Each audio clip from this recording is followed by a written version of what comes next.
Welcome to Anxious While Black, a podcast that explores the intersection of wellness, being Black in America, LGBTQ plus experiences, and just the ghetto-ness of young adulthood. Hi, I'm Emperor. And I'm Tevin, and thank you for joining us for our 7th episode. Today, it's just us. That's right, just No me and you today. Well, it should be an interesting episode. We haven't done this since episode 1. Right. Yeah. You already know we normally do an icebreaker to kick this off. So since it's just me and Tevin, we're just going to ask each other like a really deep question. So what's the question, Tevin? What's your pet peeve? Only get one? Yeah, one. Uh-oh.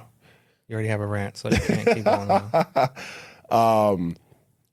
A pet peeve of mine. I was going to sit there and say, people who don't take care of, who have bad hygiene, but we kind of talked about that last episode. Mm-hmm. So a pet peeve of mine is someone or people who are extremely unmotivated and expect things to happen for them. Okay. It's a good one. Yeah. Yeah. The sense of people with sense of entitlement and just those who feel like they should be at the finish line before they actually start. Those who feel like things should just happen naturally to them, or that a skill set should just fall on their laps and they should be able to just be great at it without putting in the work. Oh, we all know some people like that. I know a lot of people like that, and they're no longer in our circle. What about you? I think mine is people who, like when you're like walking on the street and somebody in front of you like smoking a cigarette. Yeah. I hate when people don't blow up. They just like blow and then all the smoke goes past their face and it just hits you in the face. If that's your vice, that's whatever, but don't spread your vice to me by blowing your smoke in my face. You can take a puff and blow up. That's true. Yeah. Or don't smoke at all. Or move to the side. So what's making you anxious this week? Well, as I talked about on previous episodes, I had like some voice issues.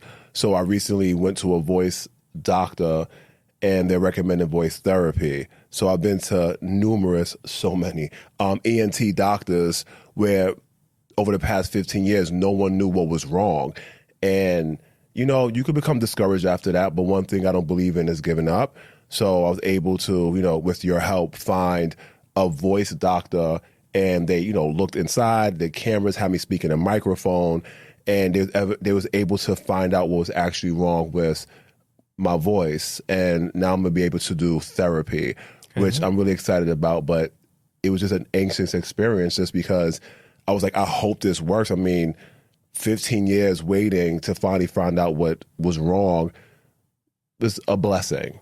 Yeah, I can imagine. Like hopefully it's not like cancer that no one ever discovered, and right. It was something that's fixable. Right. And then they was like, and if you said cancer, one thing they said was like, oh, issues while you have voice won't be cancer, but that was ruled out. I said, thank goodness. And I was like, yeah, he looked at me like, I'm like, no, because I didn't want to get cancer. But they found out what it was, and it's something that could be reversed. So I'm very excited about this. What about you? I would say mine probably is looking at the calendar and seeing how far into 2024 we're already in. I was like, wasn't it just 1999 yesterday? 99? Yeah. Like, where's time going? Before Y2K? Yeah. So that you remember Y2K and then it's 2024 for you? Everything's a blur. I went from being 6 years old to 31 years old. Oh, okay. Are you 31? Yeah. You look great. Oh, thank you. So, are you ready for the topic of the day? Yes, I am. So, got my trusty, cards, y'all. So, what we're talking about today is protecting your peace. So, I have a definition of peace. So, last time, as you guys know, me and Miriam kind of went back and forth. And, I tried to give her a second chance. After we aired our last episode, she reached out to me and she was a bit disrespectful. I don't deal with this. Yeah, she was. She was like, oh, how you dare going to call me out on your podcast? I thought we was friends. Clearly. I was like, wait a second. You was shady. You wasn't giving me definitions. Webster tried to jump in. He tried to mediate. It didn't work also, out. They're two different people. Yeah. I just thought she had multiple personality disorders. I did at first too. So I got another email and I was like, but then he actually called me, so I know it's a different person. Uh-huh. So after all that happened, I was like, it's too much drama. So, my good friend Oxford reached out to me. It was like, I got you, Emperor. And he hooked us up with a definition of peace. Okay. So, good old Oxford. That's right. Come on, Oxford. So definition of peace: freedom from disturbance, tranquility. See how strong that was? Tranquility is a strong word. Yes, it was. And Oxford hooked us up. Yeah. Thank you, Oxford. So what does protecting your peace or being peaceful mean to you? Oh, you see how right now it's kind of quiet? That's part of protecting your peace. And I mean, in a state of like just having just a lot of positivity around you. Also just not indulging in drama and letting the negativity kind of take over your day. And that can be in any aspect, whether it's work, school, home, personal, just in general, actually. What about you? Same. I'm staying away from the drama for the most part, and not getting caught up in everything that's going on. I'm a cusp, so part of my cusp is Aquarius, and we don't like the drama. We like, Don't. if there's drama, it's getting cut out. So that's probably like the biggest thing for peace to me. Understand. Like, I don't mind watching drama and look and go, wow, but being a part of it, absolutely not. I'm not doing that. I don't like mess. I don't like mess. Yeah. I don't like a messy nothing. Messy home. I don't like mess at all. Listen, if I see mess, I'm calling up my Roomba to come clean it up because I ain't got the time. And guess what mess rhymes with? Stress. And I ain't with it. That's valid. It's valid. Got that one. Social media posts that we have gotten have really spurred us to really want to talk about this. Listen, I don't understand how people are upset about us saying something that's positive. Like, oh, for example, it was one where I'm paraphrasing where it was like, you should definitely dream and have like more than one dream to, to just do what you want to do and be happy. Actually brought some comments with me. Of course you did. Our first one, why a gay N-word speaking on how men should handle women? Y'all disgust me. That person deleted their comment right after when they saw no one was on their side, but that was our first negative comment that we received. Yes, it was. But I like to thank you because you made our viewership spike up, so thank you so much for your negative comment. He'd break a nail. Oh, okay. Yeah, that was after my last one where I was saying I got into a fight with time.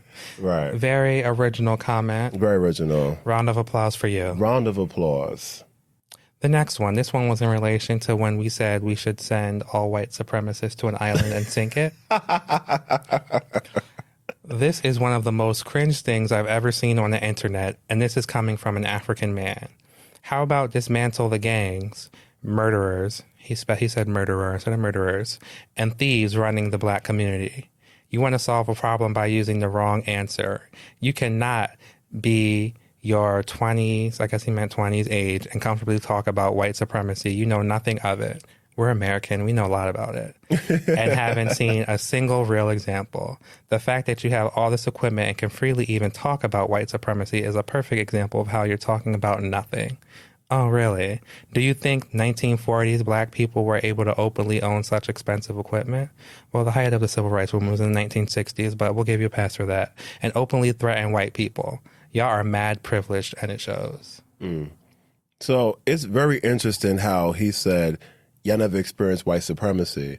You don't know what you don't even know me. Like, you have no idea. And it was a question about, what would we do to kind of like, I guess, was it change the world or something I forgot what the question was. But, at the end of the day, like, you're literally listening to a clip that is kind of edited. You should have watched the show and actually saw what we were talking about. Yeah. Maybe you would have had more understanding. And I don't disagree with him saying that, other things that you could possibly do was like, dismantle gangs. That's great. But he's trying to say the main thing wrong with the black community are gangs. Right. And that's actually you stereotyping us because people think that all black people are in gangs. So studies show that the biggest threat to black people in America is white supremacy. Right. So, although I love my people from all over the world, you came off as very, very ignorant. And I hope that you're watching this episode so we can enlighten you a little bit and educate you a little bit. Last one. This one was in relation to, you were talking about something along the lines of living life for yourself. No, was this the living life for yourself? I'm always living life for myself. Or something about making time for yourself. Right. And the younger generations being able to appreciate that more and really going after what they want. This was the episode that Tasia and Drew were on. Okay. The ideology that this generation somehow has discovered, something that other generations hadn't discovered, shows how blind they are. Is also narcissistic. Why do you think your life is only about your feelings? Rise up and care for someone other than yourself. That had nothing to do with what you were talking about. I don't know I don't even get the comment. Yeah, me either. I don't get the comment. I just think it's really interesting how, again, someone is watching a 15, 20-second clip of a 45 minutes or an hour segment that we have, and you're making stuff up. Now, there's one thing if you're like, hey, this is what you said and I don't agree with you, that's fine. But you're just saying, you're calling us narcissistic and you want to worry about yourself. I help people all day. My job is literally to help people and help develop people and help grow people. So for you to sit there and say that I'm narcissistic, it's crazy. And I feel like you know what? At the end of the day, people are, whatever. That's their opinion. It is what it is. But you're wrong. It's just wrong. You don't know me. And my thing is, you could have said like, oh, do you mean this? Do you mean this? People become keyboard warriors. I say it all the time, keyboard warriors. And want to type and say what they have to say. And yet you're hiding behind a fake whatever or a fake profile to say how you feel. My thing is, if you talk about we're being narcissistic and fake or whatever, like just have a real conversation with us. Yeah. And that's just some of the comments that we have gotten. Please leave our guests out of this. There have been plenty of comments, especially the Tasia and Drew episode where you have comment, Tasia, about trying to be a mother. That's unacceptable. Our guests don't come on here to be tormented, bullied, or whatever else. So please keep your negative comments to yourself. And we don't really engage, so we will give you a nice little response back. And because we're protecting our peace. And not to sit there and say we received a plethora of positive feedback and, commentary and great things. And again, I understand that, people have their opinions and that might be things that we agree with.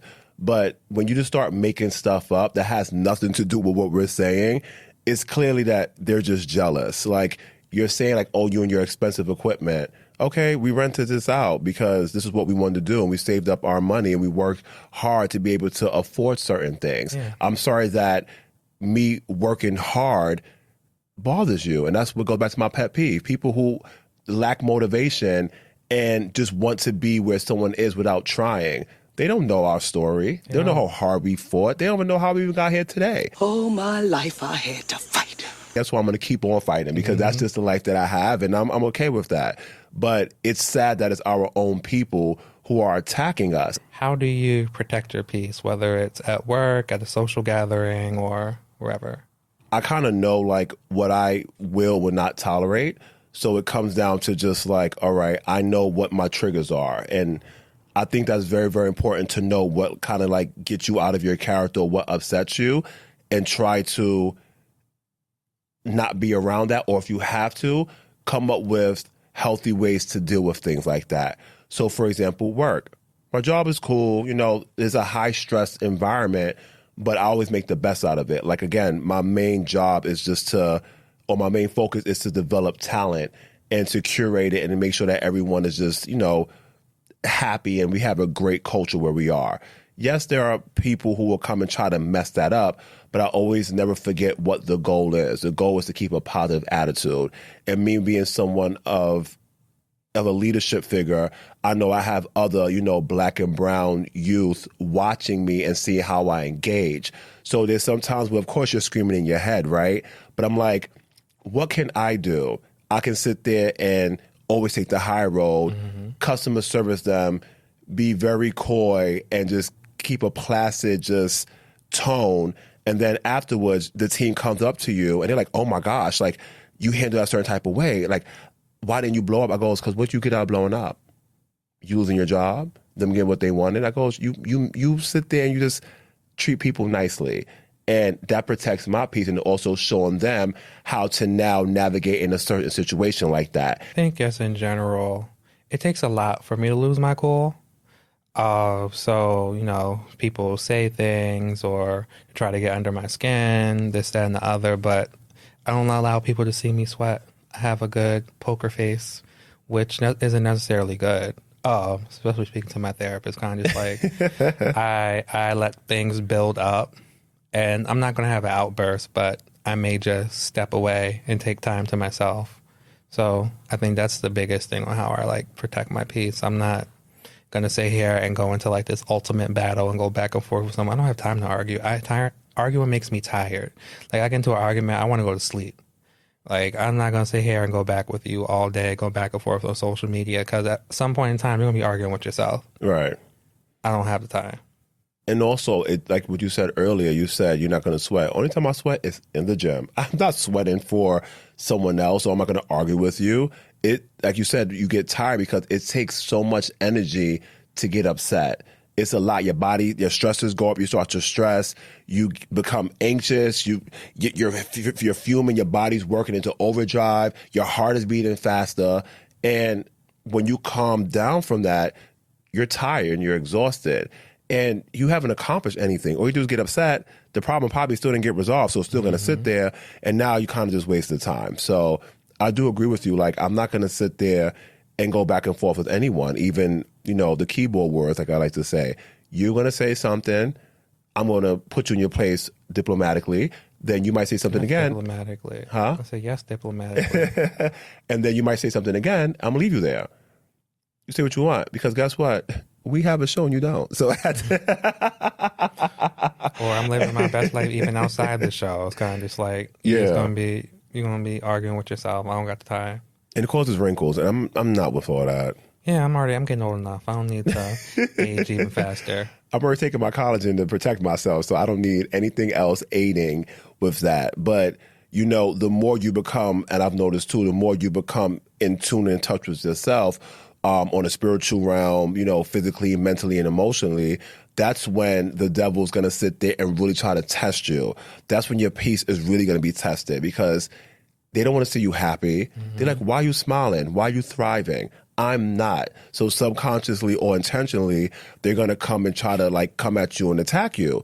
And that's when you get put to the test of, how can I still protect my peace when I'm already sitting at a certain part of the mountain when people are trying to knock you off? Mm-hmm. I don't know what the issue is with people not wanting to see other people doing well or being happy. Like, I see somebody being happy, I want to applaud for them. You know why? I have a question for you. Is your mom a happy person? Yes. Is your grandmother a happy person? Yeah. So there's a generation of people saying, look, happiness is great, always be happy for other people. That's stuff that is taught. If you sit there and find these unhappy people, go see their parents. Go see where they at. I don't think I want to see their parents. Right, and that's what I'm trying to tell you. I'm not trying to go to hell. Oh. Because that's what you pretty much described. Listen, there are people who see others and wonder why they don't have, or why they don't have something. And versus them sitting there asking, how did you get that? Or researching how to get it, it's easier for them to sit there and go, they're privileged, or they didn't do anything for it. My thing is, that's the first thing that comes to your head, because clearly you're not a thinker. And so what if I was privileged? My parents worked hard so I didn't have to struggle. Right. And every black story does not have to be, we started off at the bottom and we had nothing and I couldn't eat. And again, my story, unfortunately, was that I was homeless. But that's not going to be my kid's story. Like, that's not going to be, the next generation story. I am going to work hard so people do not have to struggle, but I'm not going to get upset that there are black and brown people who parents before mine or before that set them up for success, so they had a chance to live a life free of destitute and drama. There's nothing wrong with that. Mm-hmm. I might sit there and say, oh, I wish I had that, but that wasn't your circumstance. So what can you do to actually get that? You can't protect your peace hating on somebody else. There is no peace in hate. Misery, you're not going to advance very much. You're not going to advance at all. Yeah. You're not going to advance at all. You might advance to the hospital bed. You can sell your soul to the devil and advance straight to hell. But yeah, you don't get nothing out of it. Huh? Is that an advance? I guess an advancement for them. They're advancing somewhere. I guess. More like disadvantage. They're already living in hell in their mind, so go to the actual place. That's an advancement for you. You can advance in the wrong space. Yeah, I guess you can advance in the wrong job. That's true. There you go. Why is protecting your peace important? It's the foundation of life. No, seriously, it is extremely important because I think we talk about a lot of things on our podcast, even from, just living life for yourself and all these positive things, but protecting your peace kind of like, it's like the roots to a lot of things. I feel like I'm not able to progress or do things unless I know that I'm like self-centered, that I'm in a really peaceful mindset. Even when I'm writing lyrics, right? And sometimes I write my best lyrics when I'm like going through stuff, but I'm still in a peaceful area, although I might be upset, if that makes any sense. Like, all right, you got me upset, but I'm going to target this into something that's positive, and I'm going to sit there and not be like, oh, I was upset. Okay, great, you did this to me. Let me just put it out on paper and kind of let my creativity spur and grow. It is very, very, very, very important because it takes you off of your road to success if you do not protect your peace. You allow others to infiltrate and kind of get you off of your road and shift your mindset and kind of probably change who you are as a person. Or you start adapting some of their ideologies or ideas or just behaviors that they have. And unfortunately, a lot of times it's negative because if someone was giving you positive reinforcement, it will still be part of protecting your peace, right? Also, you don't want to sit there and lose yourself. And I feel like if I don't protect my peace, it's very easy to do that. And I've seen, very unfortunately, where there have been people who allow the drama and the gossip to come in, and that has become who they are. I just don't want to be around chaos all day. It's like, I don't want to wake up in chaos. I don't want to go to sleep in chaos because I have anxiety. And who wants to be anxious, looking over their shoulder all day, just worried about nothing? Look over your shoulder. It's giving like drug addict. Like what's going on? You never know. It's like your anxiety acts up. You might start thinking someone's following you around, and you're hallucinating things. Like just being like around chaos and being stressed out all day can lead to a whole bunch of other health things. And I'm not trying to be in a hospital bed. I'm not trying to be in a straitjacket at Bellevue. I'm trying to be going to sleep at my bed in my house. Listen, I know that firsthand about people letting chaos take over and other health issues happen. Unfortunately, I had an ex who that literally happened to them. Although they had a lot of makings to be great with in the field they were in, they were letting a lot of things that they can't control, the uncontrollables, really affect them. Or they just couldn't let go of certain things or circumstances that happened with them. Or they let that drama and stuff or the way people treated them, unfortunately, was at the forefront of everything that they did. Oh, I'll treat this way, so I'm going to do this. I'm like, that revenge thing doesn't really work because now you're focused on that. And because of that, the health issues happen. And, he developed epilepsy and things got worse from there. And then, now they're saying that he's like a schizophrenic now. And I'm like, oh my gosh, like, because unfortunately, all those things happen and you can give someone, say, hey, go to therapy and give them all types of tools to be successful, but they have to use it. Unfortunately, he decided to go in the opposite route.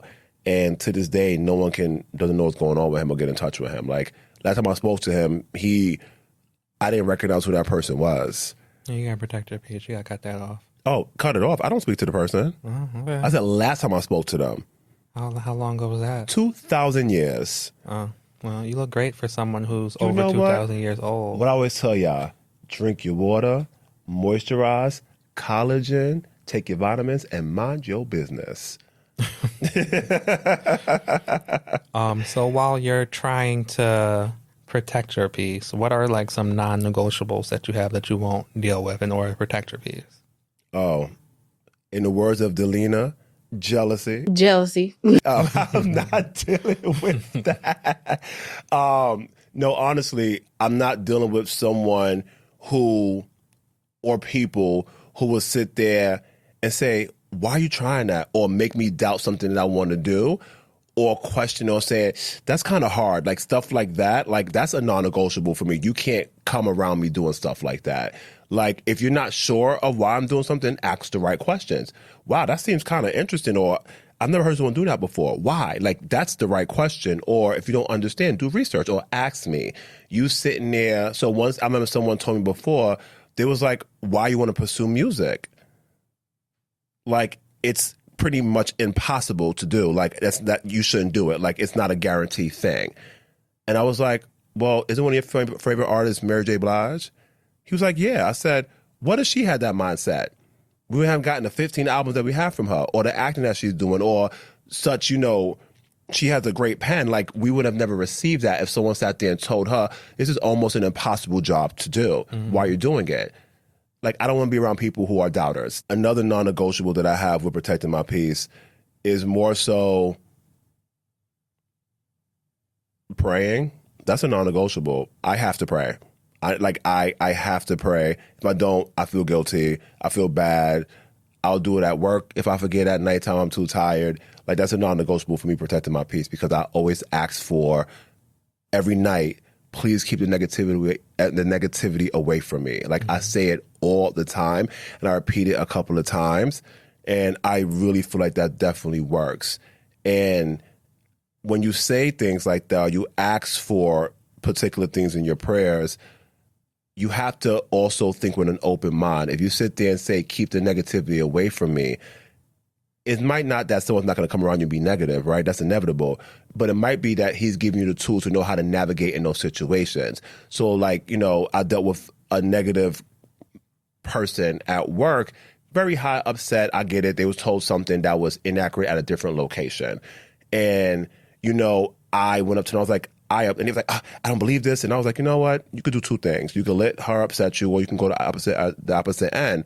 And I was like, I'm so sorry that happened to you. I was like, could you explain everything to me in detail so I can fix it for you? So I said, I'm going to fix it. So one thing, she goes, okay, he's trying to fix it. I said, guess what? I can't fix it for you because I do not have the tools to at this location. But what I can do is reach out to that location to get some more clarity. I said, and now you have me as a resource to make sure this gets fixed. You know what I'm saying? So me talking to her that way, she ended up apologizing to, one of my staff members because she came in hot. She apologized to me, and we got extra money out of her because she bought extra stuff at the shop. Mm-hmm. So my thing was stuff like that to protect your peace. What's some non-negotiables for you? Yeah, I keep the chaos away from me. That's the biggest thing. Whether it's like chaotic people, I don't want like someone who always has something going on, someone who always has drama going on. Like, I don't hang out with those type of people, right? Because it's kind of like eventually, like, that may be their drama, but if they're always coming to you for advice, they're like sort of pulling you into it, right? Because then you're going to become emotionally invested and all the other stuff. It's just like, no, not me. I don't have the time for that. Another one is just like a non-negotiable, I would say. This is probably something more that I do versus a non-negotiable. Okay. I'm just like, sometimes I just like take moments to myself just to like self-reflect, and so I'm not like always like looking at like disconnecting from my phone, because like I'm not always like going to be on social media, because that can draw up a whole bunch of other things like insecurities, or you see other people appearing to be doing so well on social media. That's the word, appearing. And you're wondering why you're not in that position. And that can lead to like a whole bunch of like anxiety and depression, because you're like, oh, I wish I should be further along in life. Right. Another non-negotiable is like not having time on my calendar just to like rest. Because like between this podcast and working and all the other stuff, we have a million things going on and always running around, but always look like I live by my calendar now.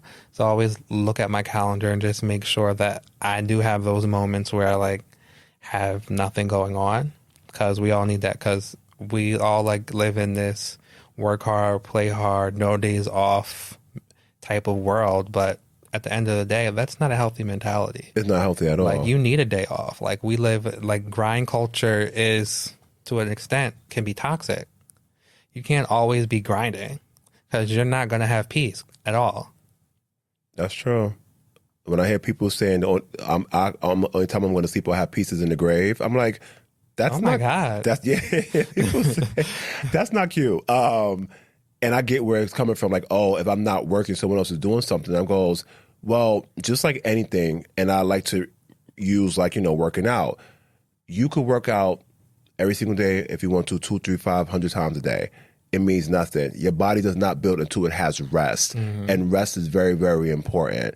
And I agree with you. I believe in time for yourself. Even if you watching something mindless on TV, you reading, you not doing nothing, you spending time with family, hanging out with a dog, whatever it is, like you do need that disconnect time because it gives you time to reset. Even meditating, right? Like you need something to like, okay, let me meditate and find my center, or self-reflecting.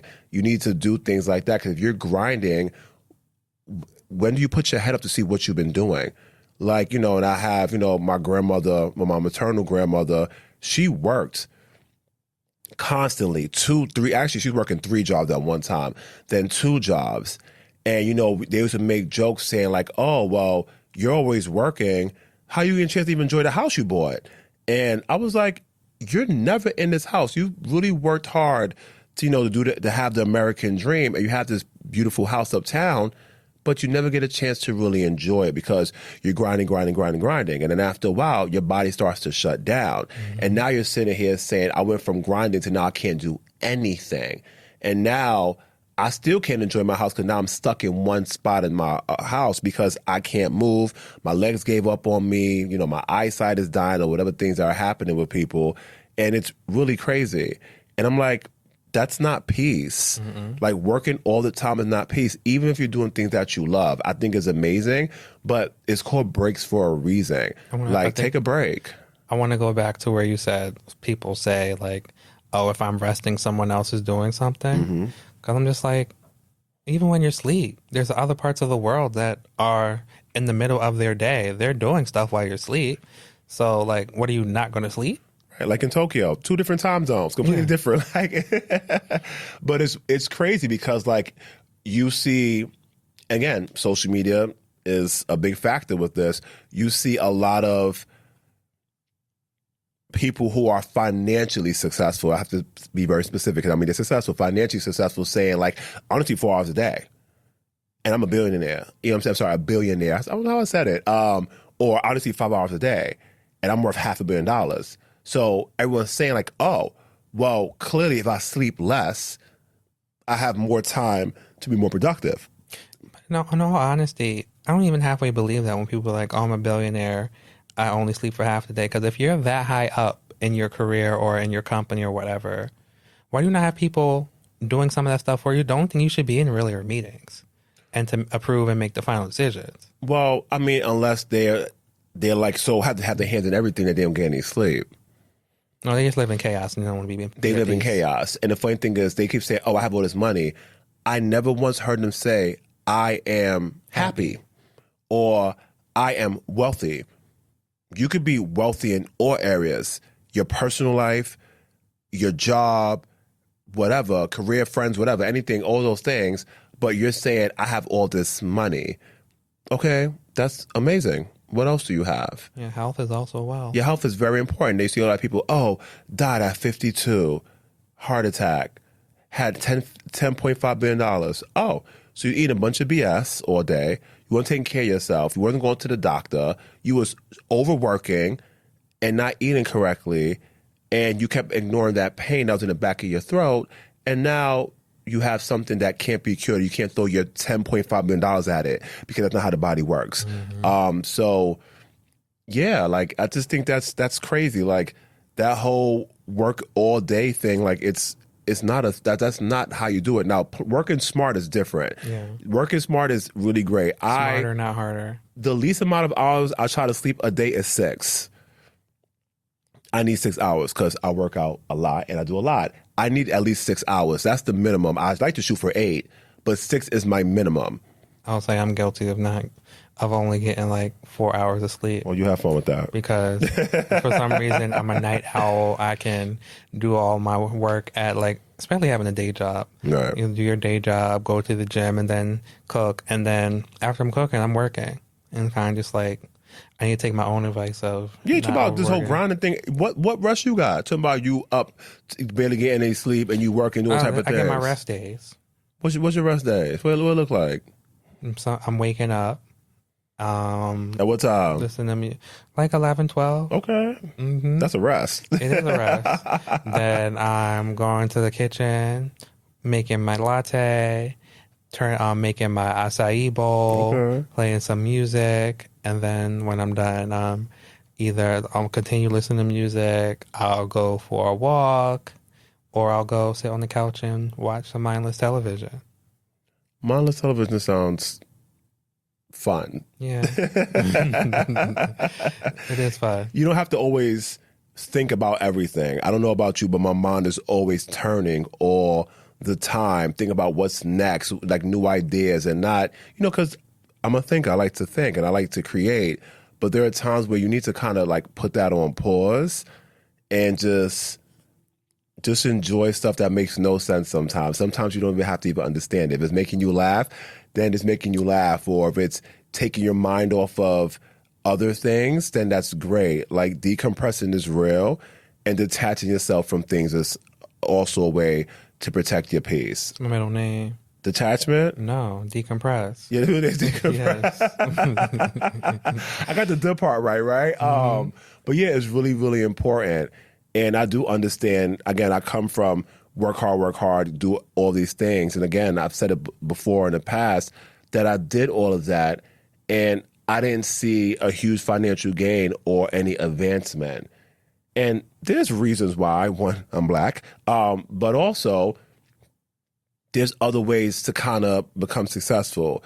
I started using, in a positive way, people around me to do things that they should know how to do to make my life easier. I'm a leader, so I just lead. And I jump in when I can and help course correct, but I expect you guys to do what you're being paid to do, which opens up more time for me to do other things and me not stressing out and being at peace, because that is the word of the day. Is there a specific age where you feel like you found the need to really protect your peace more than others? I really don't have a specific age, but I do have like a specific moment. So when I moved into a space by myself for the first time, it was just me. I saw one of my friends who was struggling, going through something, and I think, listen, come stay with me. I know what it is to kind of be in that predicament. But at the same time, I remember the things that I did to get out of that predicament. I worked hard, try to figure out how I can get myself out of that and keep positivity away from me. Unfortunately, the person at the time reminded me of everything that's not what I just mentioned. And I was like, you can't be in a space where I actually finally have peace, where I'm living alone or in a spot that I picked out, and you're going to bring that chaos here. So I had to know, like, listen, you can't stay here if you're going to move this way, but I want to help move in a positive way. They got upset and they left. And at first I felt the way about that. And I was like, you know what? It's actually one of the best things that ever happened, because that was the last piece of toxicity that I had in my life at the moment. And I was able to just kind of enjoy what it was. I was like, this feels great. Me coming home and shutting out the crazy world and just me being here, which is me, a TV and my couch and my bed. It was great. And I was like, I want to have people in my life who's going to help amplify this or bring this to the table as well. And it kind of opened up my eyes to some things. I feel like I've always worked at trying to keep my peace. But I would say probably more specifically is probably the more recent years where I really found the need to, because that's when like COVID, I got COVID anxiety that turned into heightened anxiety in other realms of my life. And I really found that I need to really keep certain things or certain, I don't even know if it's certain people, but certain things at distance, whether it's like I said, not paying attention to my phone, and just watching mindless television, or also just doing things to like keep the peace. So like I started going to the gym more. I started disconnecting from that specific job, disconnecting from work more, Right. And really just finding things to separate myself and just doing more creative outlets.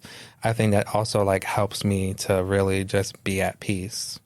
But those are probably kind of deviate from the question a little bit. But anyway, No, it's fine. those are probably the things that I've done in the more recent years to really just keep peace and just really tightening my social circle Right. of who I have around. Because like already, and to try to keep peace, I only keep a certain amount of friends anyway, and not become friends with people too quickly, because people may show you their representative, as Star Jones like to say. Star Jones always says, that's right. They show you their representative, and you'll find their regular person out. You'll see their true face as time moves on.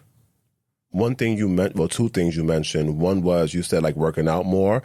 Me putting my headphones on and listening to music helps me, especially the music I'm working on, because it centers me and it keeps me focused. And I'm always at ease when I hear like, I'm like, oh, this makes me happy. So it doesn't matter if work was tough or something was going on. It kind of transports me. It's like a different world that's peaceful. And I know that what I'm doing is something that's going to be beneficial. So that's one. Also, you saying that keeping your circle tight. My circle's probably a square or a triangle, so I definitely understand what you're trying to say. Look, right and tight. Keep it right, keep it tight. But yeah, no, it's a real thing. Like, honestly, not having certain people around or noticing, as they say, red flags very early. Oh, I kind of see this person moving this way. You know what? The other could be me or them. So let's see if it happens again. And then, like, you know what? Make that decision. Don't carry that on, wishing someone changes. Like, if people are showing you who they are, you got to believe what you see. And actions speak louder than words. And it's one of the best phrases that I've ever heard. So if someone is exhibiting certain behaviors, I just don't bring that in my circle. And I have become more cautious when it comes to me bringing people in my personal life. Back in the day, I've told you this before. Inviting the devil into your life. He came different forms. I think, hey, he's like, yeah, you know, I'm a little toxic, but you know, you can help me. But yeah, that's just the things that I've done. Like, again, just being more cautious and being more aware. And when I do figure that stuff out, I don't make a big thing about it. I just pleasantly just push that stuff away from me and stay true to course. So I guess that kind of leads into our next question. When you find yourself being in a position where you feel like your peace is kind of fading away or distancing itself, what do you do to kind of bring that peace back and to kick out that negativity or toxicity? I'm going to keep saying this till the cows come home, the chickens come home, any animal you want to mention. Praying.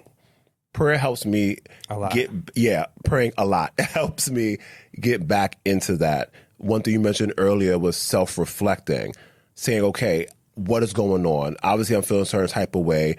And one thing that happens too, like when you're like stressed out, like you can start seeing it in your body. So like, oh, I'm retaining more water weight, or my skin is looking crazy, or my hair is not doing what it's supposed to be doing, although I'm using the same products. You know, it's things like that. Or I just look tired, like after you got enough sleep. It's things like that kind of help too. And I look at things like that and go, okay, we can't keep moving this way. So again, prayer is a big one. Therapy, again, I've talked about it a lot with people. Therapy is also another one as well. But for my biggest thing outside of those is self-reflecting, like looking back and like being very, very honest with myself. Not going, oh, I had a good day. No, I was stressed out. What happened? What did you do to contribute to this? Because you allowed this to affect you in some type of way, or you didn't cut something off as fast as you should have, and this is why you are where you are. So those are the tools that I utilize to kind of go when things aren't going the way they should. Self-reflecting, definitely. That's probably what I was going to say. Because first you have to like sit back and just sit in quietness, right, and just sit there and just think about like, what is going on? Why is this chaos? Why is this negativity here? And like identify it and then kick it out. It has to get a pink slip. It needs to be evicted. It got to go. It has to go. It has to go. And the pink slip is permanent. It's not like, oh, here's a warning. It's permanent. It's thank you so much for your time. Actually, I might be thanking you. Here you go. It hasn't been real. I wish you the best. Get out. You look so dumb right now. Mm-hmm. Yeah. You better hurry up. You gotta go. Oh, gosh. You know what that sound means? Yes, I do. It's time for Emperor's Rant. Yes, it is. Because everyone knows that Renton is my middle name. Yeah. So we know the game. Let me pull out the little trusty timer. And you have your 2 minutes to rant about, and your 2 minutes start now.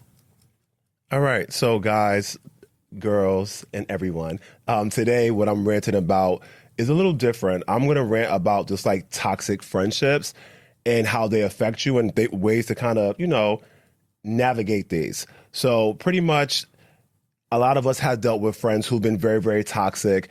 Unfortunately, there's friends that you know for 15, 20, 25 plus years, friends who you think can never do those things to you. And unfortunately, they did.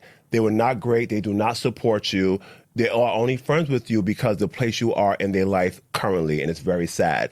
When you start to progress and move up in the world, you start to see those friends. Oh, I can't make your event. Oh, I had another obligation. Oh, I'm busy. Oh, I'm doing this. And at first, like, you know what? People are busy. We get older, things happen. But a lot of times it has nothing to do with that. It's more the fact that they see you thriving and being great, and they can't take that you're a shining light, and they feel like your shining light is dimming them out. That's not a real friend. A real friend will sit there and support you through thick and thin and in the middle. A real friend will show up when they can. And if they can't show up, they'll let you know that they can't show up in advance. And if an emergency happens, they'll let you know. So ways to kind of get around that is really self-reflective and assessing these type of friendships that you have. And I'm going to tell you right now, you might be heartbroken. You probably will cry. You probably will doubt yourself. You'll sit there and say, why?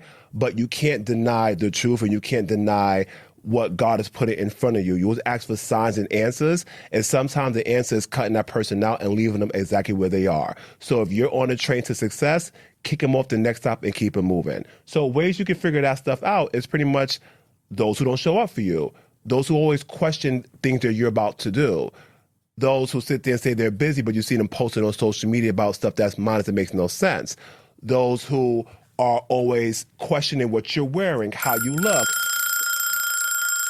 That's it. Time's up.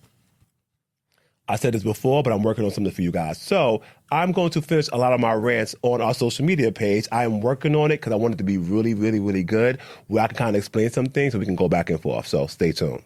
Mm-hmm. Well, that was a very powerful rant today. I want to switch up a little bit. Yeah, a rant of reflection. A rant of reflection. A rant of self-empowerment, self-improvement. Listen, because we love those. We love it because at the end of the day, sometimes the people closest to you are the ones who want to see you fall. And I just want people to understand that it can happen to them. Not that it's happening to them, but it can. And there are signs that you can see to help prevent it from going further. Yeah. All right, ready for a little am I the a-hole moment? Of course. Okay, so, am I the a-hole for letting my brother get kicked off of a flight alone? My brother, 19 male, and I, 23 female, were booked on the last flight of the night to our destination for a weekend family event. Once we were on the plane, my brother hit his vape a few times, and he was escorted off the plane. The next flight wasn't until 6 a.m. the next day, and our hotel was already booked. So I told him he was on his own, and I had to see him at the next day at the destination. I got to the hotel room for the night, and our parents were super pissed at him. He says I should have gotten off with him, but I think he shouldn't have vaped. Am I the a-hole? I don't think she's the a-hole at all. No. Why are you vaping on the plane? Like that's the first question. Why are you vaping on the plane? You know you shouldn't have been doing it. Yes, he's 19, he's young, whatever. You know that vaping on the plane you shouldn't have. And she said he did it a couple of times. Mm-hmm. I don't know if he was warned the first time, but when you're 19, you think you know it all. She's older, more mature. She's like, what are you doing? If you want to sit there and do something, then you have to deal with the consequences. That's like you sitting there saying, I killed someone and I should go to jail with you. Absolutely not. He would be all right, and he would have to deal with it. Mm-hmm. The parents was mad at him. They weren't even mad at her. Mm-hmm. She showed up on time. She wasn't vaping on the plane. How you mad? And this was crazy. How you upset for doing something wrong? Mm-hmm. Yeah, that makes no sense. Mm-hmm. What you think? I don't think she's an a-hole either. Kind of just like if he's grown enough to sit there and smoke vape on the plane, he's grown enough to sit there and have to deal with the consequences and has to find his way to destination next day. That's right. And guess what? Vaping is nasty anyway. So why you vaping anyway? That's not cool. Mm-hmm. And now you have to wait for the next flight. Like, I mean, maybe it would have worked if they were like on Spirit. So I guess they weren't on Spirit or Frontier. They wasn't on any of those ghetto. I'm sorry. Those are ghetto airlines. I don't care what nobody say. That's a hot mess. He wasn't on the yellow school bus. They would have kicked him off of that too. You can't vape on the plane. That's dangerous. Yeah. And you mad because your sister didn't want to stay with you? Listen, you should have been behind bars. You know, Allah put me behind bars. You know what? I don't be think there. he should have been locked up, but I think him sitting there missing his flight and he's there by himself to think about what he did was wrong, although he's still trying to blame his sister. No. And that comes with, he's clearly immature, blaming her for him doing something wrong. Why should she stay there with him for? She ain't vape. Like I said, he should be locked up. You see those no smoking things up there when you're on the plane? He was smoking. Oh, gosh. Well, I think that's all the time we have for today. The hour's up already? Yeah. Follow at AWB Pod on all social platforms. Visit anxiouswhileblack.com for access to important resources or to learn more about the show. Watch all episodes on Apple Podcasts, Spotify, or YouTube. Listen on all other platforms. And yeah, see you next time. See you next time. Have a good one, y'all. Stay safe. Bye.